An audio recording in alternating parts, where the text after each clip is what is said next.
Hi friends, can you imagine your world without electricity? In today's world, we can consider electricity to be as important as oxygen. No cars, no internet, no appliances, no phones, nothing. Isn't it horrifying to imagine such a condition? Don't you think it is important for us to know more about electricity? So, what exactly is electricity? Electricity or electric current is defined as the amount of charge flowing through a particular area in unit time, or you can also say that it is the rate of flow of electric charges. This is denoted by the letter I. Now, what is this charge that we are talking about? We are talking about electrons or the negative charge moving from negative terminal to the positive terminal of a battery. This is called flow of electric current. But the scientists didn't always know that electrons or the negative charge is moving. They assumed that the protons or the positive charge moved along the wire, and hence they said that the current moves from positive terminal to negative terminal. This is called conventional flow of current. Well, both the things actually mean the same. If positive charges moves from positive to negative, then electrons will move from negative to positive only. Let's learn more about this using an analogy.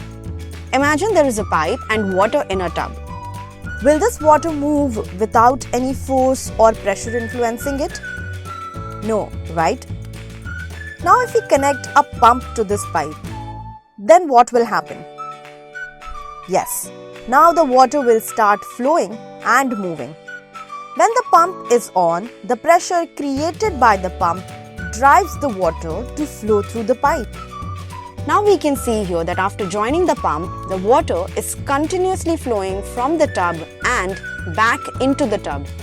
Consider this pipe as a wire and water molecules as electrons. Now when we connect this to a wire and a battery, what will happen? Okay, tell us what happened when we connected the pipe with a pump. Yes, the water started flowing. In the exact same way, when we connect the battery, the electric charges start moving. Now why do these electrons move or flow? They move due to the potential difference created by the battery, and this potential difference is calculated in voltage and denoted by letter V. Now if we put a blockage inside the pipe, the flow of water will reduce because the blockage is not allowing the water to flow freely, right? You can also say that you have put some resistance over the flow of water. The exact same thing happens when we connect a resistor to the wire. The flow of electrons is retarded or slowed down or stunted in a wire after adding a resistor. This is called resistance. Resistance is denoted by letter R.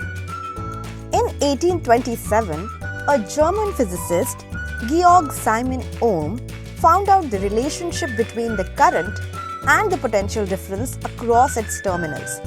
He figured that potential difference is directly proportional to the current flowing through the wire, provided if the temperature remains the same. If you increase the voltage of a battery, the current in the wire will also increase, and same will happen if we reduce the voltage. This is known as Ohm's law. Now, what is this constant? This constant is nothing but resistance. And resistance of a conductor can be calculated by the formula of Ohm's law. Current, potential difference, and resistance have system international units, or also known as SI units. SI unit for current is ampere, for potential difference is volt, and for resistance it is ohm. Let's see more about this using a simulator. We can see on the screen that we have a wire or a conductor made up of copper, a battery a light bulb and 3 resistors. We can see this in left, right, front and top views. Let's connect the battery and see what happens. The circuit is still not complete, hence the bulb will not glow. Now here, we will use the resistors to complete the circuit. Let's start with a resistor of 10 ohm. We can see now the bulb is glowing. We can also see that there is a button showing conventional current at the bottom. Let's click on that. Here, we can see the conventional flow of current, that is from positive to negative. But what about the flow of electrons?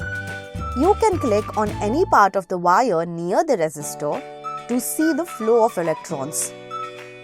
We can observe that the electrons or the blue color particles are flowing from negative to positive, and the still particles that we see are the positive ions, which do not freely move in our conductor.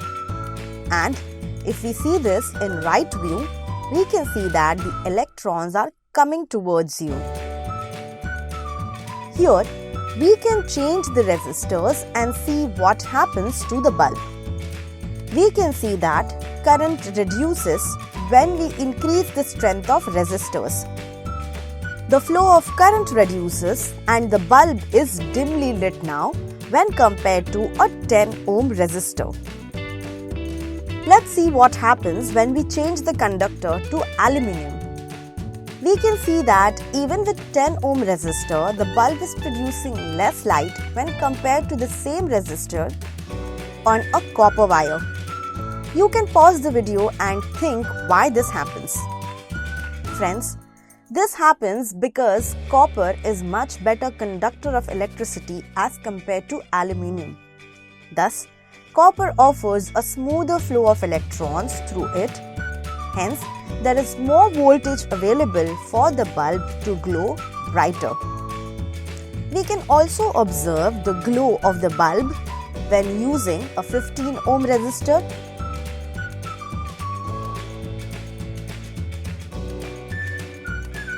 and a 20 ohm resistor.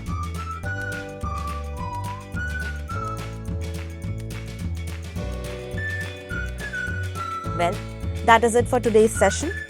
This entire video is based on an interactive 3D simulation called Scholar, developed by Escavel. Visit www.escavel.in to request a download of the software application to try this out by yourselves. If you have liked the video, then please hit the like button. And if you have any doubts, then do comment down. And yes, don't forget to hit the bell icon to never miss another update from Letstute. Till then, keep watching, keep learning. Thank you.